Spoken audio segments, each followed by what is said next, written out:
Today, there are over 8 billion humans living on Earth. We're everywhere. Cities, suburbs, highways, airports. We've built smartphones, created social media, developed vaccines. We dominate this planet like no species ever has. However, if you had looked at the world 10,000 years ago, the picture would have been shockingly different.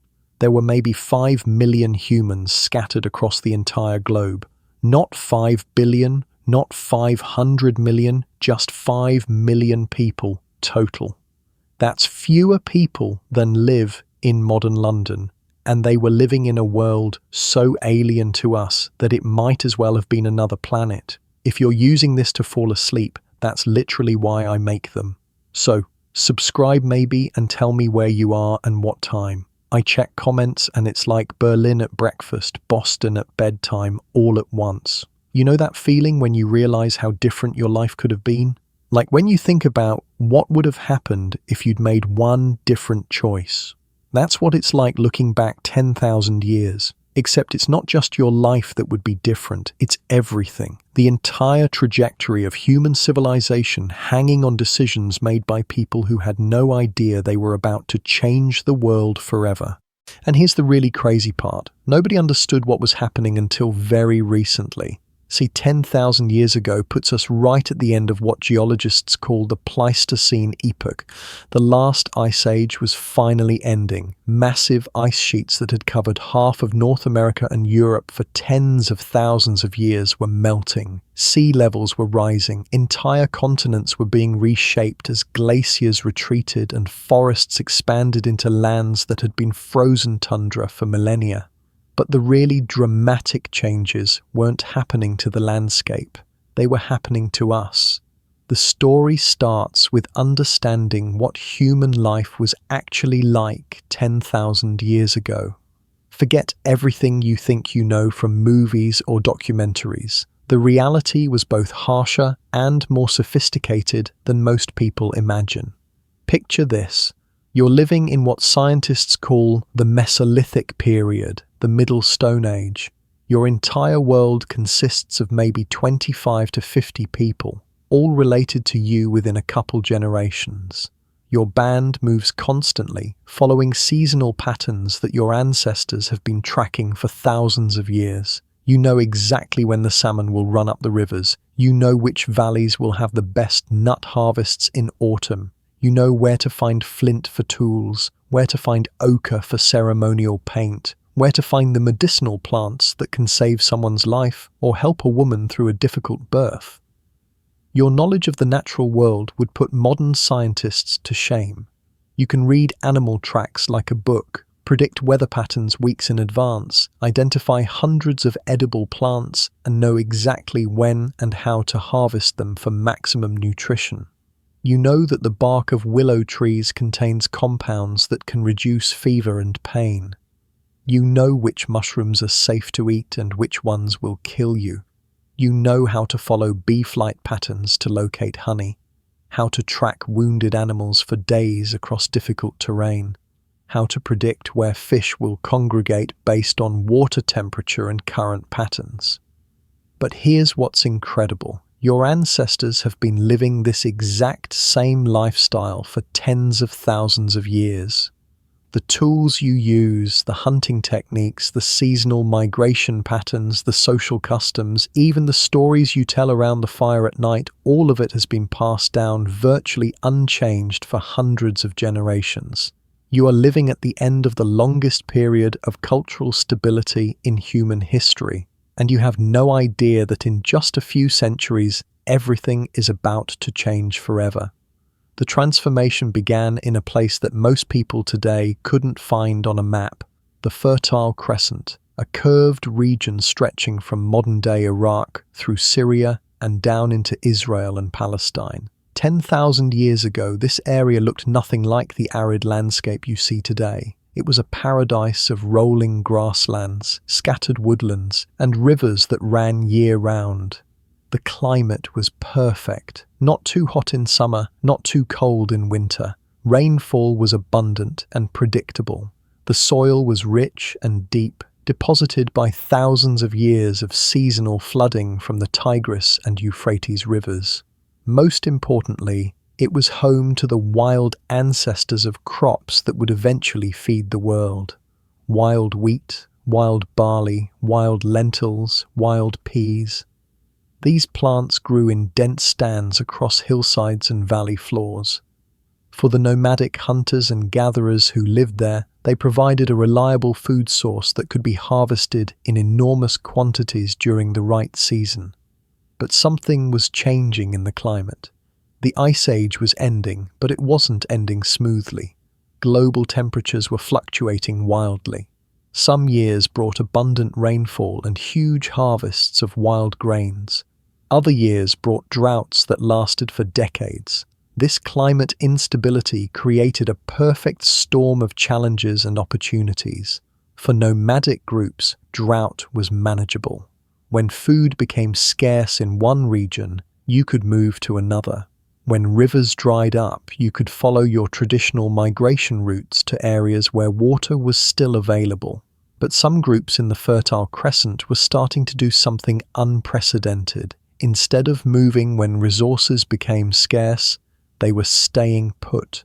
They were building permanent settlements and trying to manage the landscape around them to provide more reliable food sources. This wasn't farming yet. Not exactly. It was something archaeologists call proto-agriculture, the first tentative steps toward controlling plant and animal reproduction, rather than just harvesting what nature provided. They started by doing simple things like weeding around particularly productive stands of wild wheat. They began saving the largest seeds from each harvest and scattering them in areas where they wanted more plants to grow. They built granaries to store surplus grain through lean years. Gradually, almost without realizing it, they were changing both the plants and themselves. Wild wheat and barley have a survival mechanism that makes them terrible crops but perfect wild plants. When the seeds ripen, they immediately fall off the stalk and scatter. This ensures the next generation will spread widely and have the best chance of survival. But for humans trying to harvest them, this trait is a nightmare. You have to time the harvest perfectly. Too early and the seeds aren't mature. Too late and they've already fallen to the ground and been eaten by birds or rodents. However, occasionally, genetic mutations would produce plants where the seeds stayed attached to the stalk even after ripening. In the wild, these mutant plants were evolutionary failures because their seeds couldn't disperse properly. But for human harvesters, they were gold mines. You could wait until the entire field was ready, then harvest everything at once. Without realizing it, by preferentially harvesting these mutant plants and using their seeds for next year's scattering, early farmers were conducting selective breeding experiments that would fundamentally alter the genetics of their food sources. Over hundreds of generations, wild grasses were transformed into domestic crops. Seeds became larger and more nutritious. Stalks became sturdier and more uniform. Plants became dependent on humans for reproduction. The same thing was happening with animals. Wild sheep and goats that lived near human settlements were gradually becoming more docile, more dependent on human care. Humans were learning to manage herds rather than just hunting wild animals. But the transformation wasn't just happening to the plants and animals, it was happening to the people too. Living in permanent settlements and depending on stored grain required completely different skills than nomadic hunting and gathering. You needed to be able to plan ahead, not just for seasons, but for years. You needed to develop new technologies for processing and storing food. You needed more complex social organization to coordinate planting, harvesting, and distribution of resources. Most importantly, you could now support much larger populations. A nomadic band of 25 people might require 25 square miles to sustain themselves. A farming village of 200 people might need only 5 square miles. By 9,000 years ago, the first true agricultural settlements had appeared in the Fertile Crescent. Places like Jericho, which had grown to over 1,000 inhabitants, and Çatalhöyük in modern Turkey, which housed up to 8,000 people in what was basically the world's first city.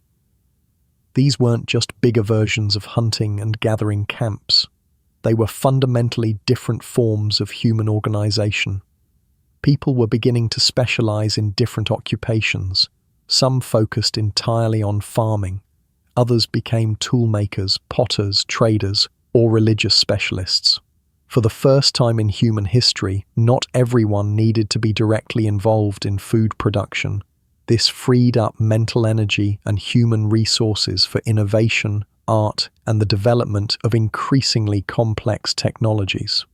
But the agricultural revolution wasn't spreading evenly across the world. While some groups in the Middle East were building permanent settlements and developing crop cultivation, most humans on Earth were still living as their ancestors had for tens of thousands of years. In Europe, 10,000 years ago, small bands of Mesolithic hunters and gatherers were dealing with rapidly changing environments as the ice sheets retreated. They were developing increasingly sophisticated tools and weapons, but they were still fundamentally nomadic. Some European groups had developed remarkably advanced technologies for their lifestyle. They were building complex fish traps and weirs that could catch thousands of salmon during spawning runs.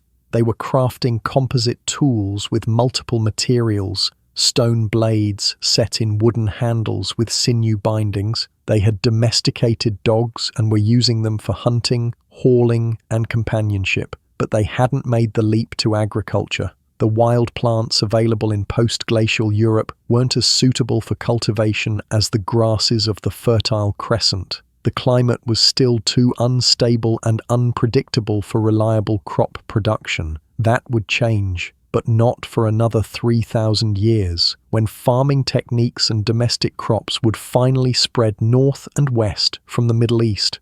Meanwhile, in other parts of the world, completely independent agricultural revolutions were beginning. In China, around 9,000 years ago, people in the Yellow River Valley were starting to cultivate millet, while groups in the Yangtze River region were beginning to domesticate rice.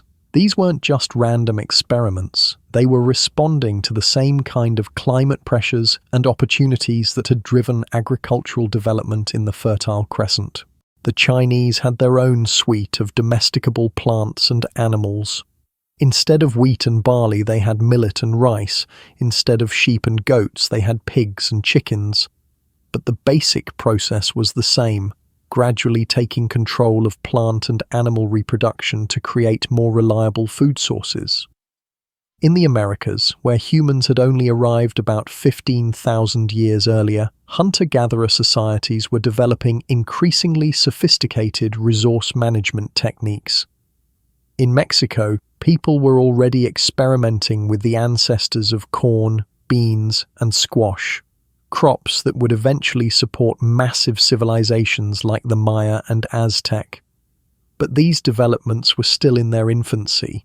10,000 years ago, most Native Americans were still living in small nomadic bands, following game migrations and seasonal plant harvests across vast territories. Some groups were developing remarkable innovations. In the Pacific Northwest, coastal peoples were building permanent villages based on salmon fishing and were creating some of the most sophisticated non-agricultural societies in human history.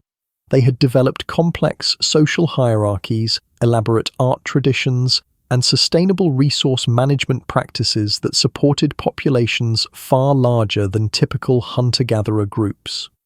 In South America, people were beginning to domesticate llamas and alpacas in the Andes, while coastal groups were developing advanced fishing technologies and creating some of the earliest monumental architecture in the Americas.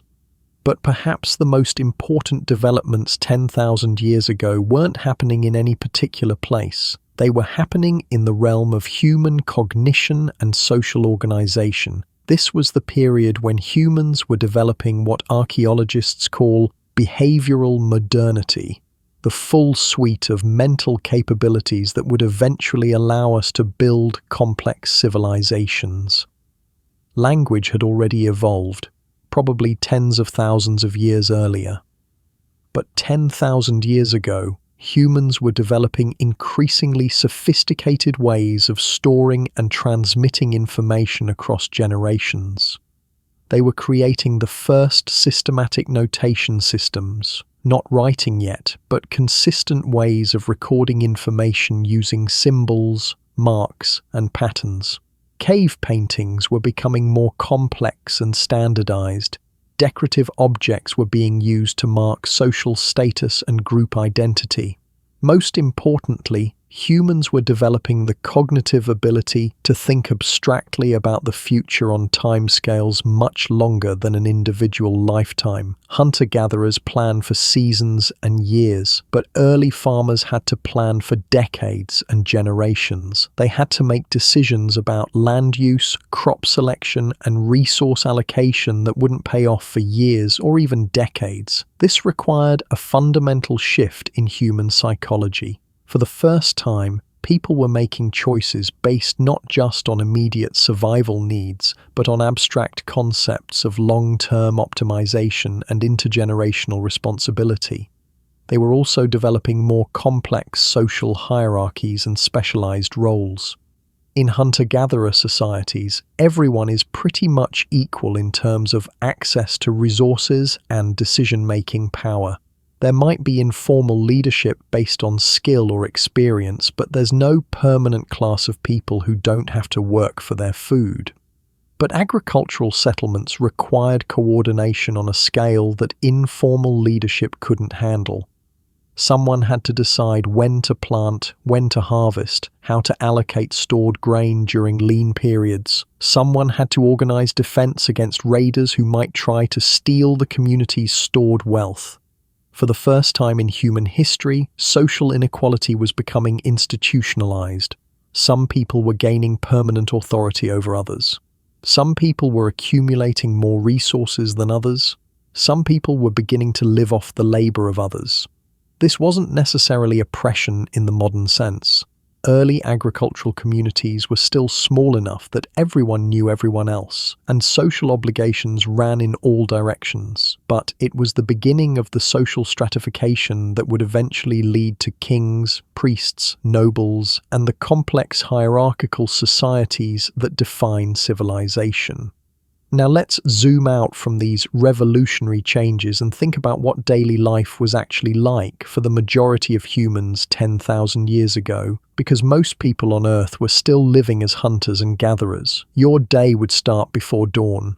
Not because you had to, but because that's when many animals are most active and when you can move most quietly through the landscape. You'd wake up in a temporary shelter, maybe a lean-to made of branches and animal hides, maybe a more substantial structure if your group was planning to stay in the area for several weeks. Around you, 20 or 30 other people would be stirring awake. Your extended family, people you'd known your entire life. The fire from the previous night would still be smoldering. Keeping fire going continuously was one of the most important responsibilities of the group. Losing your fire could be a death sentence, especially in winter or in regions where making fire was difficult. While some people worked on reviving the fire and preparing a morning meal from stored food, others would be checking snares and traps that had been set the previous evening. Small game like rabbits, birds, and rodents provided a steady source of protein and could be caught with minimal effort once you knew the right techniques.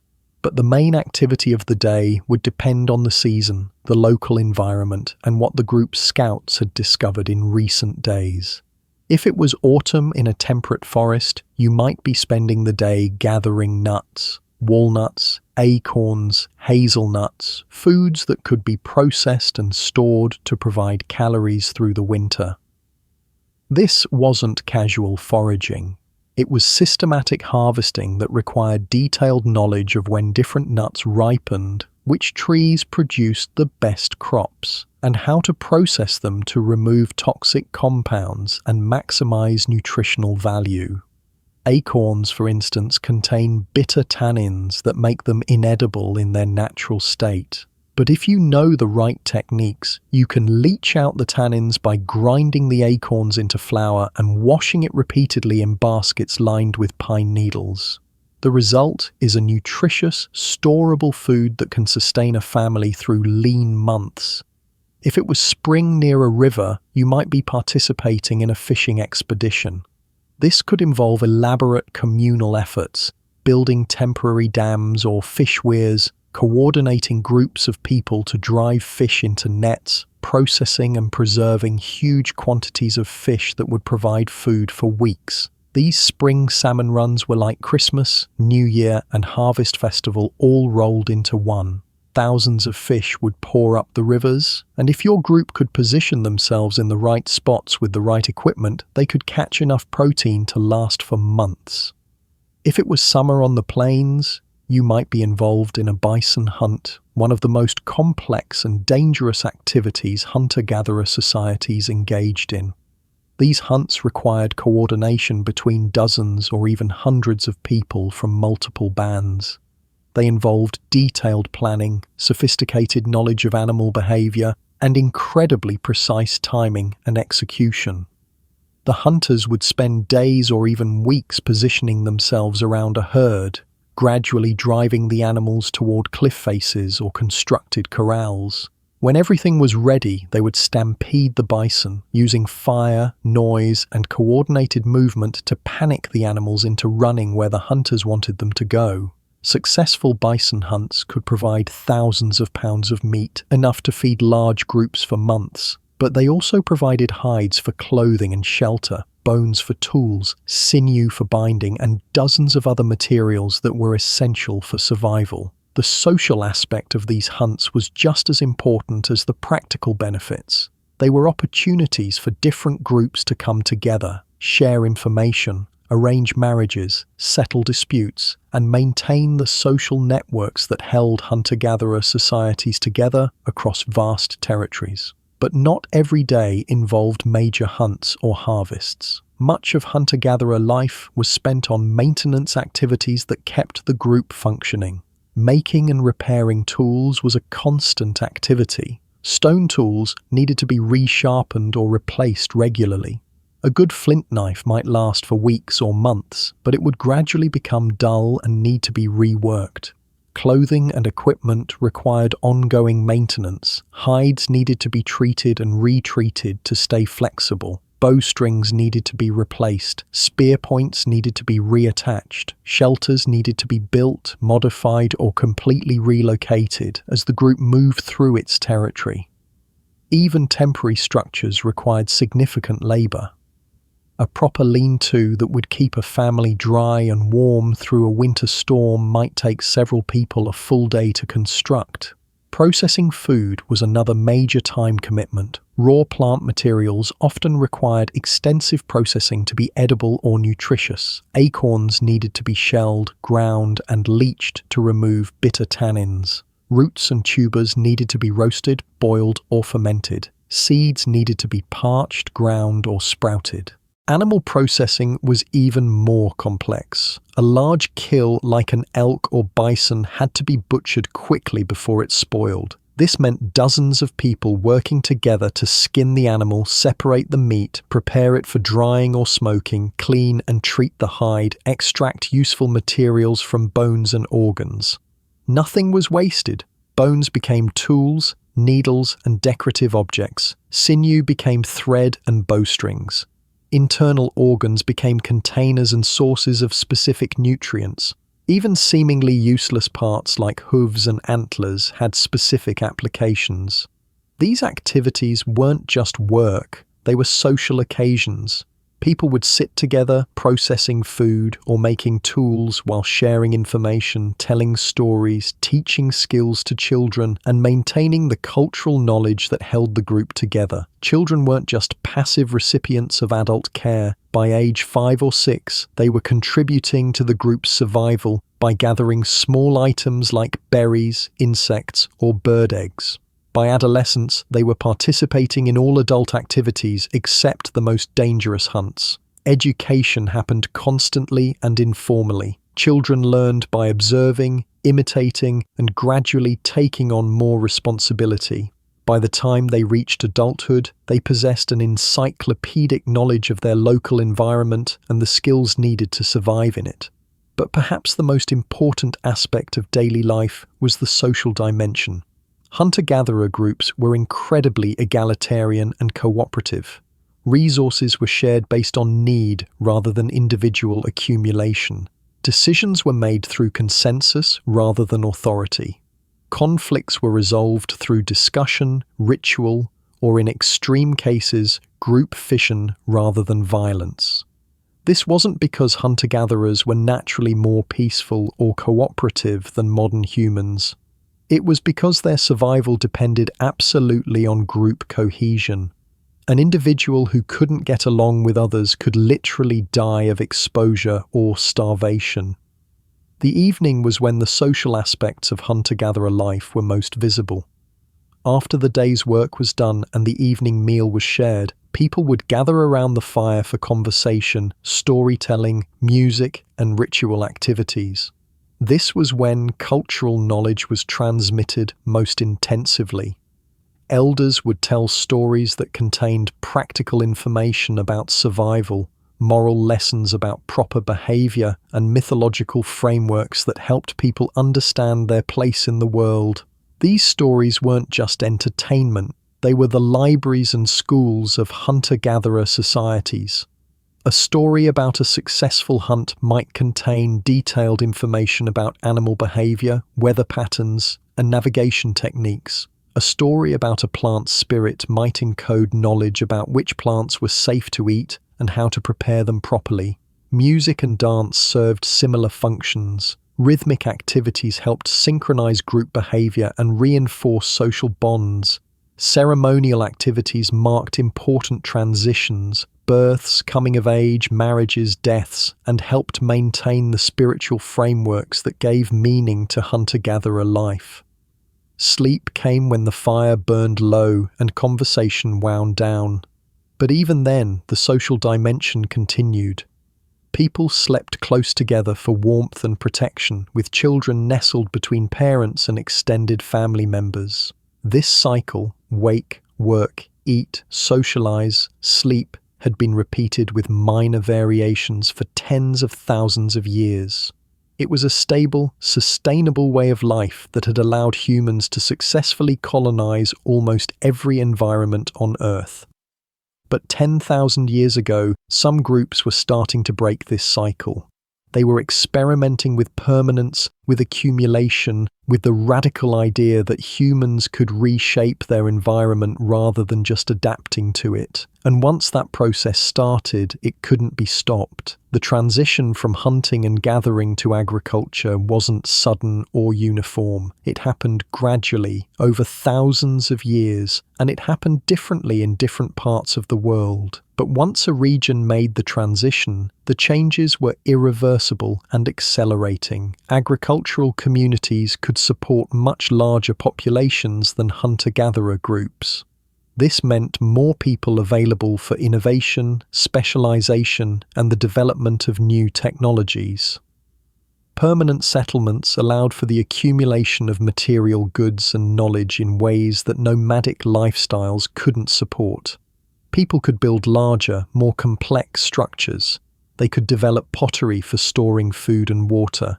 They could create textiles for clothing and decoration. Most importantly, they could begin to develop writing systems for recording information more precisely and permanently than oral tradition allowed.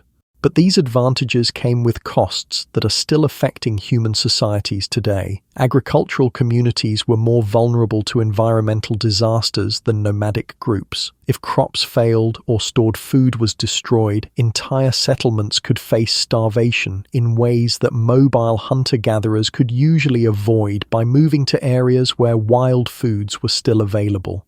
The concentration of people in permanent settlements created ideal conditions for the spread of infectious diseases. Epidemic diseases that had been minor problems for small, scattered hunter-gatherer populations became major killers in agricultural communities where hundreds or thousands of people lived in close proximity. Social inequality became institutionalized in ways that had been impossible in hunter-gatherer societies. Some people accumulated wealth and power at the expense of others. Systems of hierarchy and exploitation developed that would persist for thousands of years. Most fundamentally, humans became dependent on technologies and social systems that required constant maintenance and couldn't easily be abandoned. Hunter-gatherers could walk away from a camp and survive with nothing but the knowledge in their heads and basic tools they could make from natural materials. But farmers couldn't walk away from their crops, their stored food, their permanent structures, or the complex social arrangements that made agricultural life possible. For the first time in human history, people were locked into a particular way of life, whether they liked it or not. But despite these costs, the advantages of agriculture were so overwhelming that it spread relentlessly across the globe. From the Fertile Crescent, farming techniques spread into Europe, North Africa, and Asia.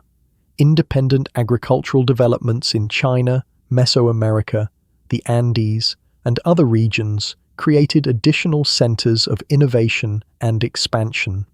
By 5,000 years ago, most of the human population lived in agricultural societies. Hunter-gatherer groups were increasingly pushed into marginal environments where farming wasn't possible. Deserts, Arctic regions, deep forests, mountain ranges. But the transformation wasn't complete. Even in agricultural regions, many people continued to live as their ancestors had, either because they chose to maintain traditional lifestyles or because they had been displaced from the best farming areas. The interaction between agricultural and hunter-gatherer societies was complex and varied. Sometimes it was peaceful, with trade and cultural exchange benefiting both groups.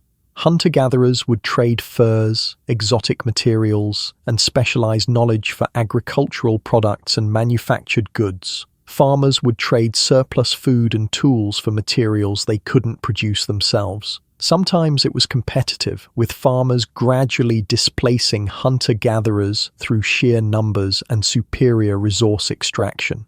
As agricultural populations grew, they needed more land for crops and pastures. Hunter-gatherers found their traditional territories increasingly occupied by settlements and farms. Sometimes it was violent, with agricultural societies using their larger populations and better organization to wage systematic warfare against hunter-gatherer groups.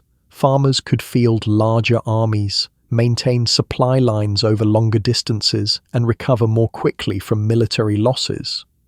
But regardless of the specific dynamics, the overall trend was clear. Agriculture was winning, and the hunter-gatherer way of life that had sustained humanity for tens of thousands of years was being gradually replaced by something entirely new. But what was really driving this transformation? Why did agriculture emerge when it did, and why did it spread so quickly once it started? The answer lies in understanding the unique combination of environmental and social factors that existed 10,000 years ago. First, the end of the Ice Age created new environmental opportunities.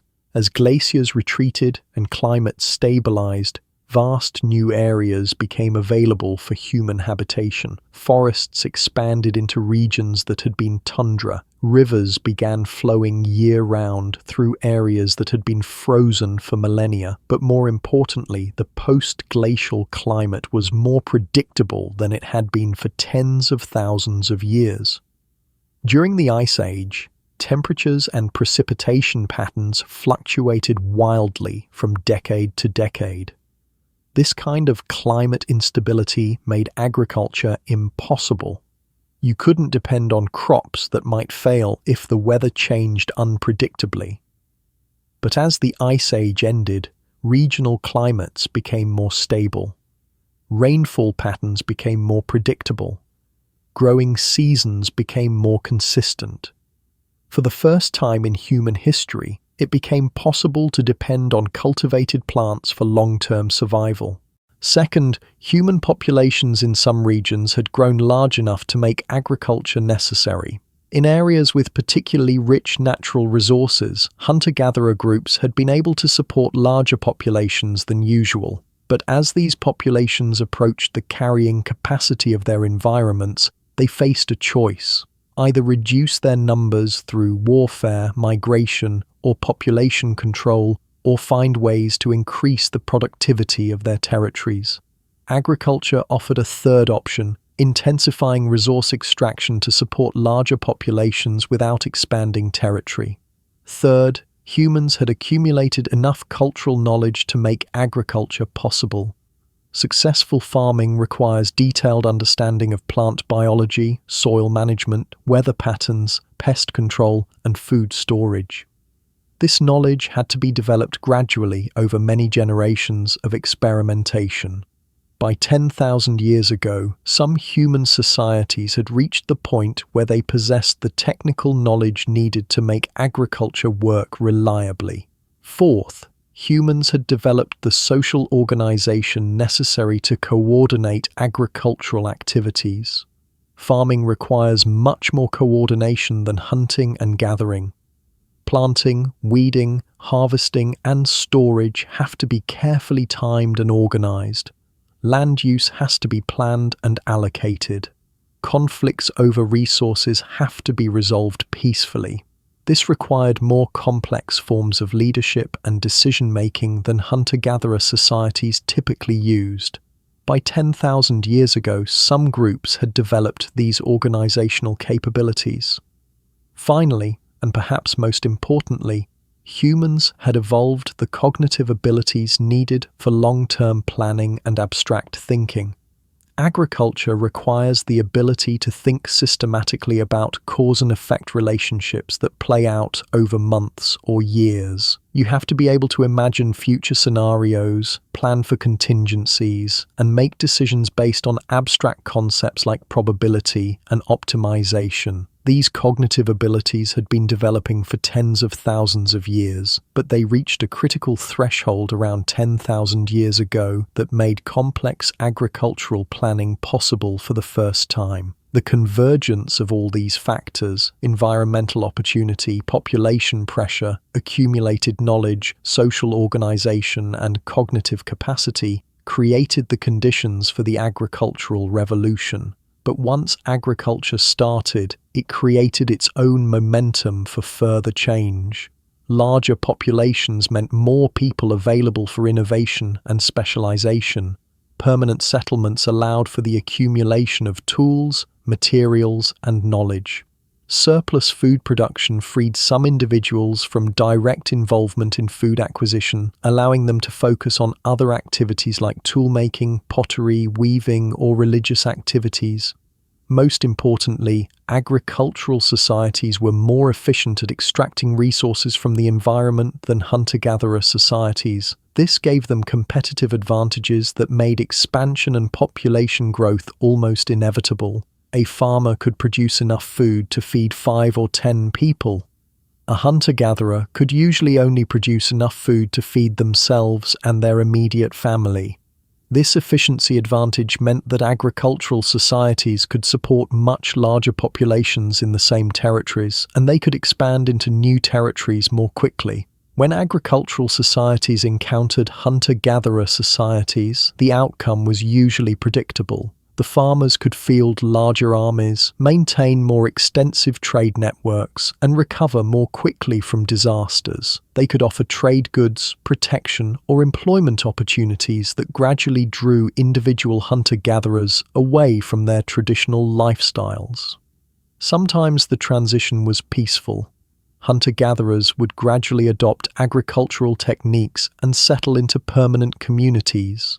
Sometimes it was violent, with agricultural societies conquering or displacing hunter-gatherer groups through superior numbers and organization.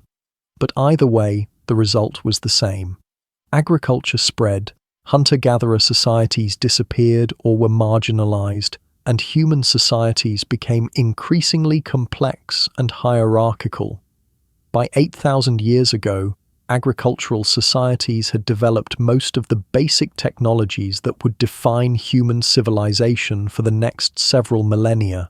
Pottery, weaving, metallurgy, writing, mathematics, astronomy, and monumental architecture. By 6,000 years ago, the first true cities had appeared, urban centers with tens of thousands of inhabitants, specialized craftsmen, professional soldiers, priests, and ruling classes. By 4,000 years ago, the first states and empires had emerged, political organizations that could coordinate the activities of millions of people across thousands of square miles. All of this development can be traced back to the agricultural innovations that began 10,000 years ago. The decision to plant seeds instead of just gathering wild plants set in motion a chain of changes that ultimately led to everything we recognize as human civilization. But what about the people who lived through this transition? What was it like to be among the first farmers, watching your entire way of life change within a single generation? Archaeological evidence suggests that the transition to agriculture was often difficult and traumatic for the people who experienced it directly. Skeletal remains from early agricultural communities show signs of malnutrition, disease, and physical stress that are rare in hunter-gatherer populations. Early farmers were shorter, had weaker bones, and died younger than their hunter-gatherer ancestors. This makes sense when you think about it. Agriculture was a new technology, and like all new technologies, it took time to perfect. Early crops were less nutritious than the diverse wild foods that hunter-gatherers consumed. Early farming techniques were inefficient and labor-intensive. Early storage methods led to spoilage and waste. Most importantly, early agricultural communities were much more vulnerable to disasters than hunter-gatherer groups. If crops failed or stored food was destroyed, entire settlements could face starvation. Hunter-gatherers could always fall back on wild foods or move to new territories, but farmers were tied to their fields and storage facilities. But despite these immediate costs, agriculture continued to spread because its long-term advantages were overwhelming. Even inefficient farming could support much larger populations than hunting and gathering. Even malnourished farmers could field larger armies than healthy hunter-gatherers. Even disaster-prone agricultural communities could recover and expand faster than stable hunter-gatherer groups. The individuals who lived through the agricultural transition might have been worse off than their ancestors, but their societies were more powerful, more numerous, and more capable of expansion and innovation. From the perspective of individual human welfare, the agricultural revolution was initially a step backward. From the perspective of human civilization, it was the most important step forward in our species' history. This paradox, that social progress often comes at the cost of individual welfare, would be repeated many times throughout human history.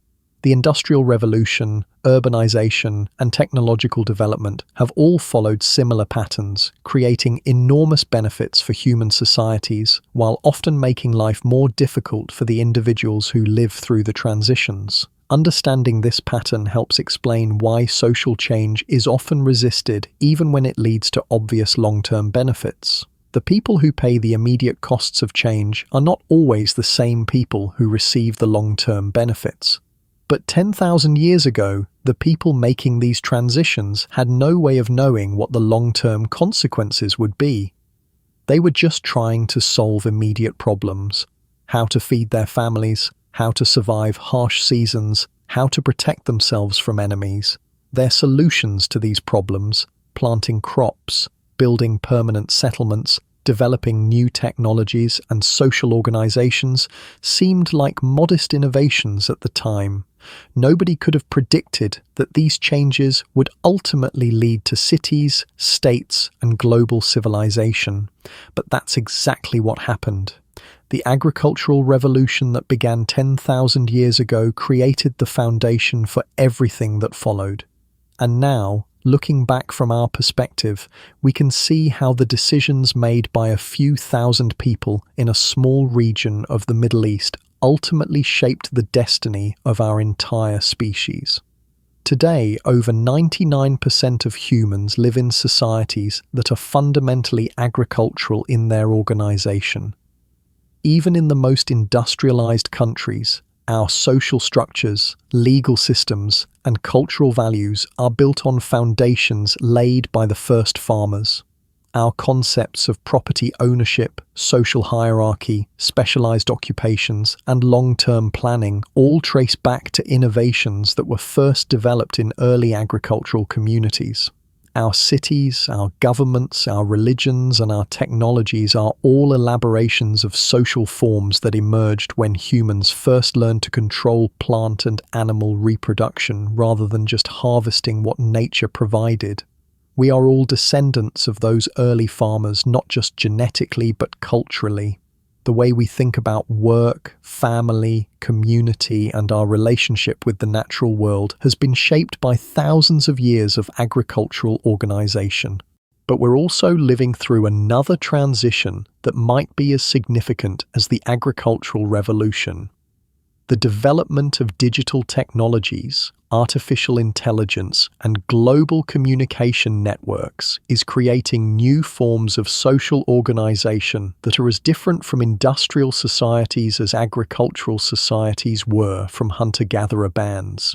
Just as the first farmers couldn't predict the long-term consequences of their innovations, we can't predict the long-term consequences of ours. We're making decisions about technology, environment, and social organization that will affect human societies for thousands of years, but we're making them based on immediate concerns and short-term goals. In many ways, we're in the same position as those people 10,000 years ago who first decided to stay in one place and plant seeds. We're experimenting with new ways of organizing human societies and relating to our environment, but we don't know where these experiments will lead. What we do know is that the people of 10,000 years ago made choices that created the world we live in today, and the choices we make today will create the world that our descendants live in thousands of years from now. The story that began 10,000 years ago with the first farmers is still being written. We are both the inheritors of their legacy and the authors of the next chapter. And just as they could never have imagined cities of millions, global communication networks, or space exploration, we can barely imagine what human life will be like 10,000 years from now. But we can be certain that whatever happens next, it will be built on the foundation laid by people who decided 10,000 years ago to stop wandering and start planting seeds. They changed everything, and we're still living with the consequences of that change, still working out its implications, still discovering what it means to be human in a world that humans have shaped. The agricultural revolution wasn't just about learning to grow food. It was about learning to envision and create different kinds of futures. It was about developing the cognitive and social capabilities needed to build complex, large-scale civilizations. Most fundamentally, it was about becoming the kind of species that could consciously direct its own evolution and reshape its environment according to its needs and desires. That transformation, which began 10,000 years ago in a few scattered settlements in the Middle East, is still ongoing today. We are still becoming something new, still experimenting with new forms of social organization, still learning what it means to be a species that can control its own destiny. The people of 10,000 years ago gave us the tools and the precedent. What we do with them is up to us. But let's go back to that moment 10,000 years ago and really understand what it felt like to live through the most important transition in human history. You're part of a small group living in what will someday be called the Fertile Crescent. Your ancestors have been nomads for as long as anyone can remember. Every season your band follows the same routes your grandparents followed, camping in the same spots, harvesting the same wild plants, hunting the same animals. But something is different this year. The rains have been unreliable for several seasons. The wild wheat fields that used to cover entire hillsides are smaller and patchier. Game animals are becoming scarce. Other bands are competing more aggressively for the best resources. Your group is facing a choice that no humans have ever faced before: adapt or die. Some families want to stick with the old ways. They argue for expanding the territory, traveling farther to find resources, maybe joining with other bands to form larger, more powerful groups that can compete for scarce resources. But others are suggesting something radical. Instead of following the wild wheat, what if you stayed in one place and tried to make it grow where you wanted it? Instead of competing with other groups for natural resources, what if you created your own resources? The idea seems crazy at first. Plants grow where they want to grow. Animals live where they want to live. Humans follow the natural patterns, not the other way around. But you've noticed things. Wild wheat grows best in areas where the soil has been disturbed, where floods have deposited silt, where animals have churned up the ground. Maybe you could disturb the soil yourself in places where you wanted wheat to grow. You've also noticed that the best wild wheat has the biggest seeds and the sturdiest stalks. Maybe if you collected those seeds and scattered them in prepared ground, you'd get more plants with the same desirable traits. It's not farming yet, it's just an experiment, but experiments have consequences. The first season, you plant a small patch of collected seeds near your traditional camping ground. Most of the seeds fail to germinate or produce weak plants. But some grow well, and when harvest time comes, you have more grain than you expected. The second season, you plant a larger patch using seeds from the best plants from the previous year. The results are better. You start thinking about staying in the area longer, maybe even through the winter. By the third season, your experiment has become a commitment. You've built more permanent shelters. You've dug storage pits for grain. You've started managing the land around your settlement, clearing competing plants, channeling water, protecting your crops from animals. You're no longer nomads, you're farmers. But the transformation is broader than just your relationship with plants. Everything about your society is changing. In nomadic groups, everything you own has to be portable. Tools, clothing, shelters, everything has to be light enough to carry. This puts strict limits on technological complexity. You can't accumulate tools and materials beyond what you can transport. But now that you're settled, you can start accumulating things. Heavy grinding stones for processing grain, large pottery vessels for storing food and water, complex tools that would have been too bulky to carry. Your material culture becomes richer and more sophisticated almost immediately. Social relationships change too. In nomadic groups, conflicts are resolved through separation. If people can't get along, one faction splits off and goes its own way. But in agricultural settlements, you can't just walk away. You're tied to your crops, your stored food, your permanent structures. This means you have to develop new ways of resolving disputes. You need formal leadership structures, agreed upon rules for resource allocation, and systematic ways of making group decisions. You're inventing the basic structures of governance. Most importantly, your relationship with time changes.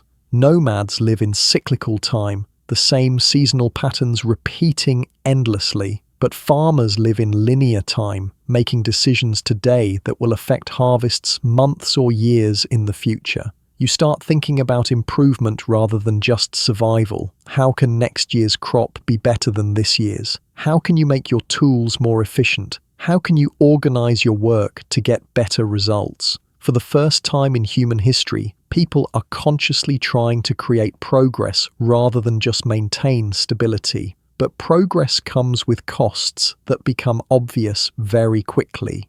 Your children are less healthy than nomadic children. They're shorter, weaker, more susceptible to disease.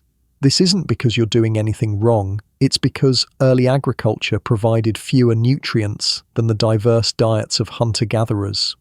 Your community is more vulnerable to disasters: a failed crop, a fire in the granaries, a raid by nomadic groups, and your entire way of life could collapse. Hunter-gatherers could always move to new resources.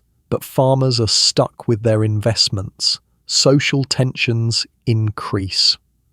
When everyone was equal partners in a nomadic band, conflicts were manageable. But agricultural communities develop inequalities quickly.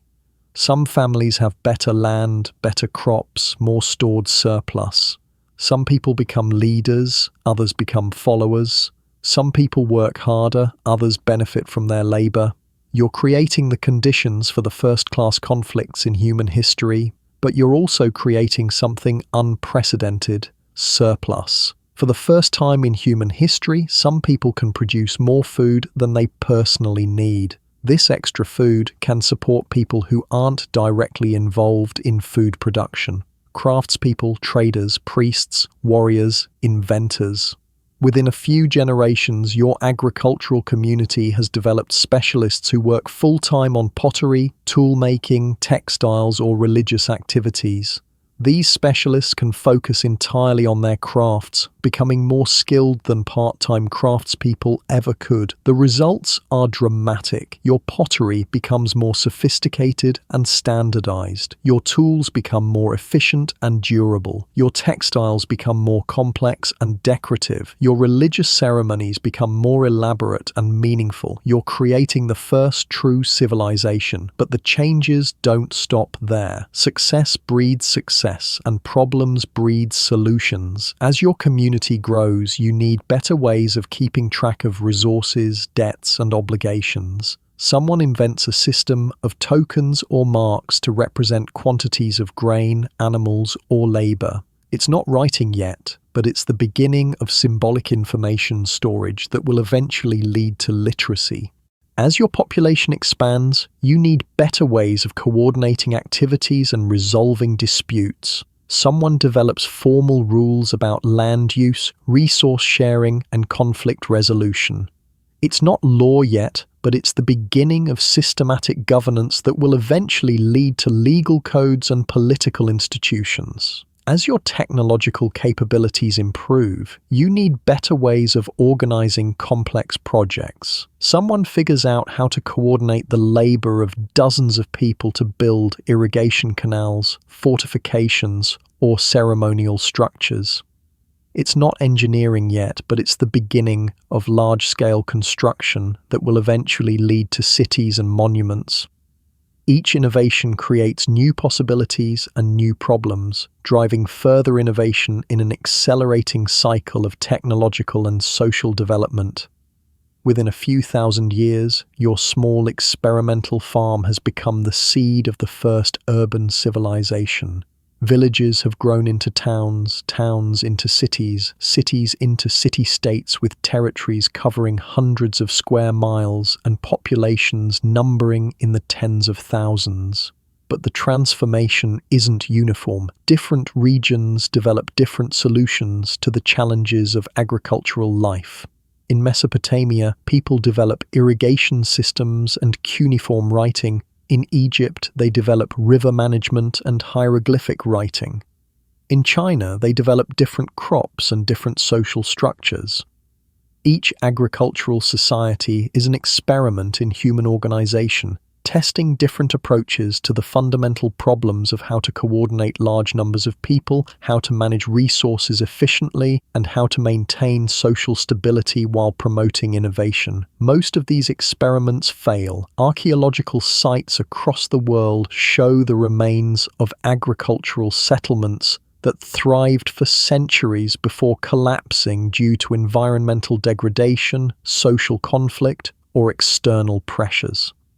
But some experiments succeed spectacularly, growing into the great civilizations that dominate human history: Mesopotamia, Egypt, the Indus Valley, China, Mesoamerica, the Andes. These successful civilizations all share certain characteristics that trace back to the agricultural innovations of 10,000 years ago: dense populations, social stratification, specialized occupations, monumental architecture, writing systems, and complex religions. But they also develop unique cultural features that reflect their particular environments, histories, and social choices. The people of Mesopotamia become the world's first urban planners, engineers, and lawyers. The Egyptians become master builders and administrators. The Chinese develop sophisticated philosophies and technologies. The Maya become brilliant mathematicians and astronomers. Each civilization is both a continuation of the agricultural revolution that began 10,000 years ago and a unique cultural achievement that reflects thousands of years of accumulated innovation and adaptation. And all of it traces back to that moment when someone decided to stay in one place and try to make plants grow where they wanted them to grow. But here's what really blows your mind about this whole story. The people who made the transition to agriculture 10,000 years ago didn't know they were starting civilization. They thought they were just solving immediate practical problems. They were dealing with climate change, resource scarcity, and population pressure. They developed agriculture as an emergency response to environmental crisis, not as a grand plan to transform human society. But their practical solutions had consequences far beyond anything they could have imagined. Today, we're in a similar position. We're dealing with climate change, resource scarcity, and population pressure. We're developing new technologies, artificial intelligence, genetic engineering, renewable energy, space exploration, as responses to immediate challenges. But these technologies might have consequences as far-reaching as the agricultural revolution. They might transform human society in ways we can't predict or control. The artificial intelligence systems we're building today might be as significant for human development as the first domesticated plants were 10,000 years ago. The genetic engineering techniques we're developing might reshape human biology as fundamentally as agriculture reshaped human society. We're living through another transition period, another moment when human capabilities are expanding in ways that might change everything about how we live, work, and relate to each other. But just like the first farmers, we're making these changes based on immediate concerns rather than long-term vision. We're developing AI to solve specific problems, not to create a new form of human society.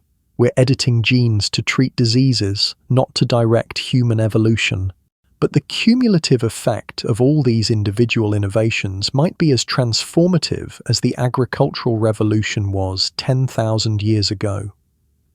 In 10,000 years, people might look back at our time the way we look back at the first farmers. They might see us as the people who stumbled into the next great transformation in human history without really understanding what we were doing.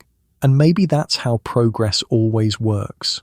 Not through grand plans or visionary leadership, but through ordinary people making practical decisions that happen to have extraordinary consequences. The people of 10,000 years ago were just trying to have enough food to feed their families. They ended up creating civilization. We're just trying to solve the problems we face today. We might end up creating something equally transformative, but whatever we create, it will be built on the foundation they laid 10,000 years ago when they decided to plant seeds instead of just gathering wild foods. Their experiment worked. It transformed human society and made everything that followed possible. Our experiments are just beginning. We don't know yet whether they'll work or what they'll lead to if they do. But we're all participants in the same long story that began 10,000 years ago with the first farmers. We're all inheritors of their legacy and contributors to whatever comes next. The agricultural revolution taught us that humans can consciously reshape their environment and create new forms of social organization. The question now is what we'll do with that knowledge. 10,000 years ago, a few thousand people in the Middle East changed the world by deciding to plant seeds. Today, billions of people around the world are making decisions about technology, environment, and society that will shape human civilization for millennia to come.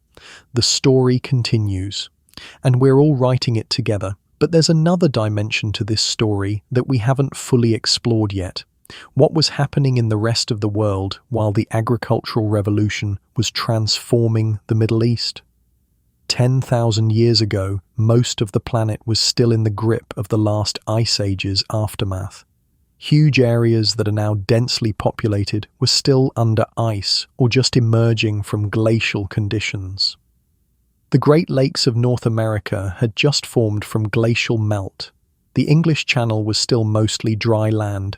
Indonesia and New Guinea were connected by land bridges that wouldn't be submerged for another 1,000 years. In these changing landscapes, human groups were adapting in ways that would set the stage for their own agricultural revolutions thousands of years later. In Europe, Mesolithic peoples were becoming incredibly sophisticated at exploiting post-glacial environments. As the ice sheets retreated, they followed close behind, developing specialized techniques for life in the newly available territories. Some groups became expert fishers, developing complex technologies for harvesting the abundant salmon runs that filled the newly formed rivers. They built elaborate fish weirs, structures that could channel entire rivers and trap thousands of fish at once. These weren't simple traps, but sophisticated engineering projects that required coordinated labor from entire communities. Other European groups specialized in hunting the massive herds of reindeer that migrated across the tundra as it expanded northward. They developed portable technologies that let them follow these herds across vast distances. Lightweight but incredibly effective spear throwers, efficient methods for processing and preserving meat, and social systems that could coordinate hunts involving hundreds of people from multiple bands. Still other groups focused on the rich forest resources that were expanding into areas previously too cold to support trees. They became experts at managing woodland environments, using controlled burning to create clearings that attracted game animals, and developing sophisticated knowledge of which trees and plants were useful for food, medicine, and materials. What's remarkable about these European groups is how quickly they adapted to completely new environments. Within a few centuries of the ice sheets retreating, they had developed specialized cultures perfectly adapted to post-glacial conditions. But they weren't developing agriculture. The plants and animals available in post-glacial Europe weren't as suitable for domestication as those in the Middle East. Wild grains were less abundant and less nutritious. Large mammals were harder to domesticate than the sheep and goats of the Fertile Crescent. So European peoples developed what anthropologists call complex hunter-gatherer societies, groups that lived in permanent or semi-permanent settlements and supported large populations without practicing agriculture. These societies were incredibly sophisticated. They had elaborate art traditions, complex social hierarchies, extensive trade networks, and monumental architecture. Some built structures as impressive as anything produced by early agricultural societies, but they remained fundamentally dependent on wild resources. When agricultural peoples finally reached Europe around 7,000 years ago, these complex hunter-gatherer societies were rapidly displaced or absorbed. In Asia, similar processes were playing out on an even larger scale. In China, groups in different regions were beginning their own experiments with plant and animal management. In the Yellow River Valley, people were learning to cultivate millet, a hardy grain that could grow in the relatively dry conditions of northern China. In the Yangtze River region, groups were beginning to manage wild rice in ways that would eventually lead to full domestication. But Chinese agricultural development followed a different pattern than Middle Eastern development. Instead of a rapid transition from nomadic hunting and gathering to settled farming, Chinese groups developed what archaeologists call mixed economies, lifestyles that combined hunting, gathering, fishing, and increasingly sophisticated management of wild plants and animals. This gradual transition meant that Chinese agricultural societies developed differently than Middle Eastern ones. They maintained stronger connections to hunting and gathering traditions. They developed more egalitarian social structures. They focused more on sustainable resource management and less on maximizing short-term production. The results were agricultural systems that were more environmentally sustainable and socially stable than those that developed in the Middle East, but also less capable of rapid expansion and population growth.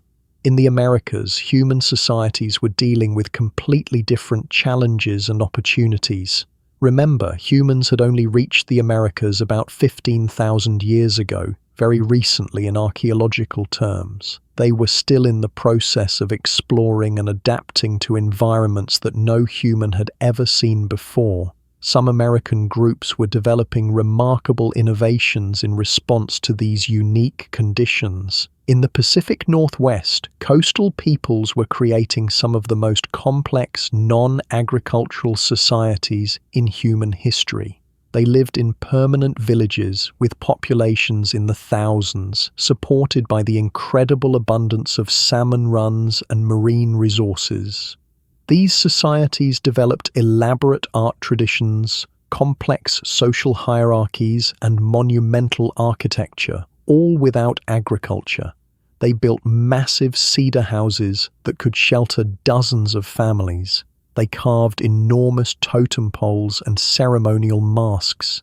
They created sophisticated political systems that coordinated activities across multiple villages and hundreds of miles. Most remarkably, they developed sustainable resource management practices that allowed them to maintain these complex societies for thousands of years without depleting their environment. In the Great Plains, other Native American groups were developing highly mobile societies perfectly adapted to following the massive bison herds that dominated the grasslands. They created portable technologies that allowed entire communities to move quickly across vast distances, teepee that could be assembled and disassembled rapidly, travois for transporting goods, and social systems that could coordinate the movements of hundreds of people. These plains societies developed their own forms of complexity, elaborate ceremonial traditions, sophisticated astronomical knowledge, and military organizations that could coordinate activities across tribal boundaries. In Mesoamerica, groups were beginning the long process of domesticating corn, beans, and squash, crops that would eventually support some of the largest cities in the pre-Columbian Americas. But 10,000 years ago, this process was just beginning. The wild ancestor of corn was teosinte, a grass that looked almost nothing like modern corn. It had tiny seeds, tough husks, and a completely different growth pattern. Transforming teosinte into corn would take thousands of years of selective breeding and represent one of the most dramatic examples of plant domestication in human history. In South America, people were beginning to domesticate llamas and alpacas in the high Andes, while coastal groups were developing advanced fishing technologies and creating some of the earliest monumental architecture in the Americas. Each of these regional developments represented different solutions to the fundamental challenge of how humans could support larger, more complex societies. The Middle Eastern solution was agriculture, intensive cultivation of domestic plants and animals. The Pacific Northwest solution was sophisticated resource management of abundant wild resources. The Plains solution was highly mobile societies that could exploit scattered resources across vast territories. Each approach had advantages and disadvantages. Agricultural societies could support very large populations and accumulate material wealth, but they were vulnerable to environmental disasters and created high levels of social inequality. Hunter-gatherer societies were more sustainable and egalitarian, but they couldn't support populations large enough for complex specialization and innovation. But here's what's really important about this global picture. All of these different human societies were connected by trade networks, migration patterns, and cultural exchanges that spanned continents. Even 10,000 years ago, humans weren't living in isolated groups. They were part of vast networks that moved goods, ideas, and people across thousands of miles. Obsidian from volcanic regions in Turkey has been found in archaeological sites hundreds of miles away. Shells from tropical oceans appear in sites far inland. Artistic styles and technological innovations spread much faster than the people who created them. This connectivity meant that innovations developed in one region could spread rapidly to other areas, even if the local conditions weren't perfect for adopting them immediately. When agriculture was developed in the Middle East, news of it spread through these existing trade and communication networks to other regions within centuries. Groups in Europe, Asia, Africa, and eventually the Americas learned about farming techniques thousands of years before they actually adopted them. This created a kind of global laboratory where different human societies could experiment with different approaches to the same basic challenges, learn from each other's successes and failures, and gradually develop increasingly sophisticated solutions.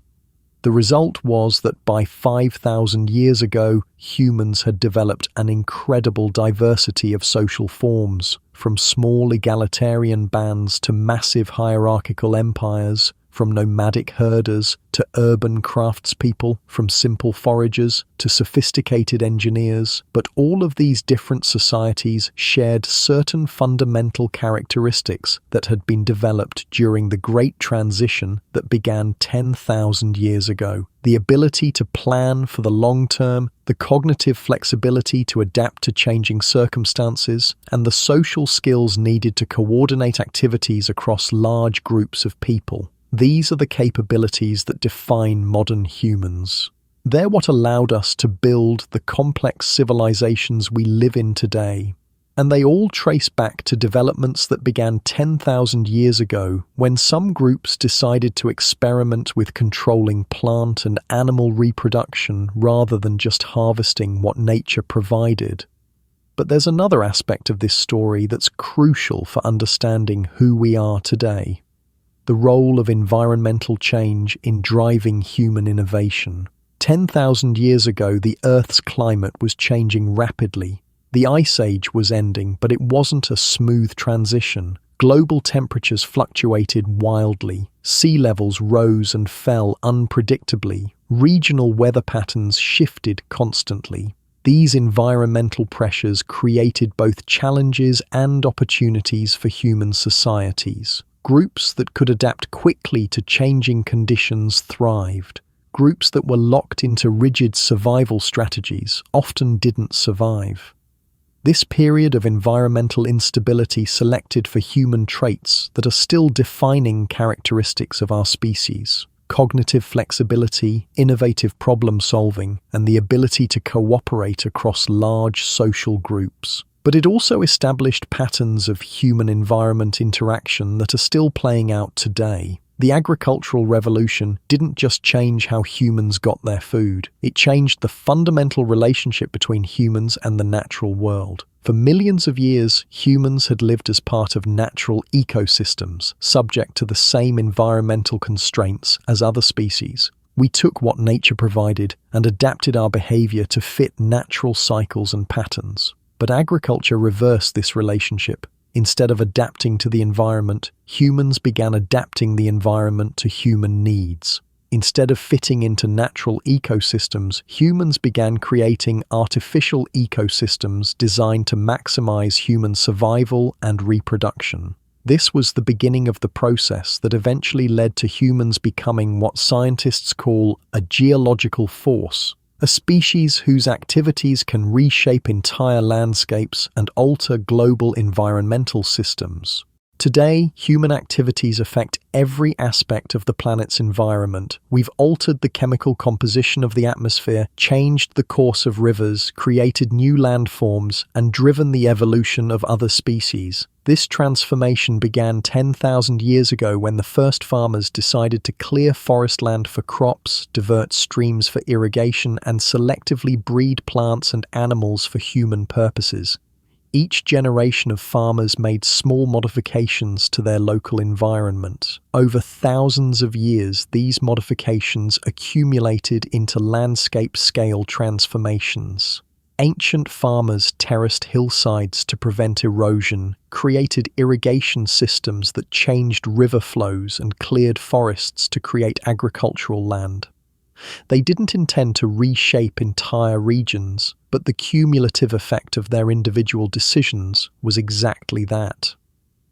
By 5,000 years ago, large areas of the Middle East, China, and other agricultural regions looked completely different than they had before farming began. Natural forests had been replaced by agricultural landscapes. Natural water systems had been modified by human engineering. Even the soils had been altered by thousands of years of cultivation. This process of environmental modification accelerated as human populations grew and agricultural techniques became more sophisticated. But it also created new challenges that are still affecting human societies today. Agricultural landscapes were more productive than natural ecosystems in terms of providing food for humans, but they were also more vulnerable to environmental disasters. Monoculture crops were susceptible to diseases and pests that rarely affected diverse natural plant communities. Irrigation systems could be disrupted by floods, droughts, or human conflicts. Intensive cultivation could lead to soil depletion and erosion. Many early agricultural societies collapsed when their environmental modifications created problems they couldn't solve. Archaeological sites across the world show the remains of farming communities that thrived for centuries before being abandoned due to environmental degradation. But other societies learned to manage these challenges more effectively. They developed crop rotation systems that maintained soil fertility. They created water management systems that could handle environmental variability. They established social institutions that could coordinate environmental management across large territories and long time periods. The societies that successfully managed these environmental challenges became the foundations of the great civilizations that dominate human history. And here's the crucial point: all of these ancient environmental challenges have modern parallels. Today we're dealing with climate change, biodiversity loss, soil degradation, water scarcity, and pollution on a global scale. These are the same basic types of environmental problems that agricultural societies have been grappling with for thousands of years, just at a much larger scale. The strategies that successful ancient societies used to manage environmental challenges, long-term planning, international cooperation, technological innovation, and adaptive management are exactly the strategies we need to address modern environmental problems. But we also have advantages that ancient societies didn't have. We have much better scientific understanding of environmental systems. We have communication technologies that allow for global coordination. We have much more powerful tools for monitoring and modifying environmental conditions. The question is whether we can use these advantages effectively to solve environmental problems before they become crises, or whether we'll repeat the pattern of many ancient societies that collapsed when environmental challenges overwhelmed their adaptive capabilities. The people who lived 10,000 years ago made choices about how to relate to their environment that are still shaping our world today. The choices we make about how to relate to our environment will shape the world for thousands of years to come. And this brings us back to the fundamental lesson of the story of what humans were doing 10,000 years ago. The people of that time weren't trying to change the world. They were just trying to solve immediate problems. How to get enough food, how to survive harsh seasons, how to protect their families from danger. But their practical solutions had consequences that went far beyond anything they could have imagined. Today, we're in the same position.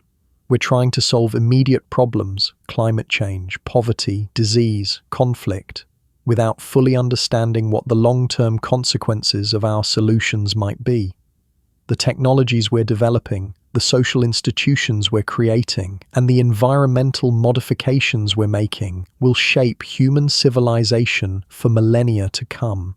Just like the first farmers, we're making decisions that will affect not just our own lives, but the lives of countless future generations. The difference is that we have the historical perspective to understand this responsibility. We know that our choices matter on timescales much longer than our individual lives. We know that small innovations can have enormous cumulative effects.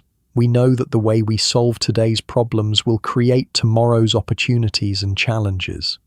The people of 10,000 years ago gave us the tools and the example. They showed us that humans can consciously direct their own development and reshape their environment according to their needs and values. Now it's our turn to decide what to do with those capabilities.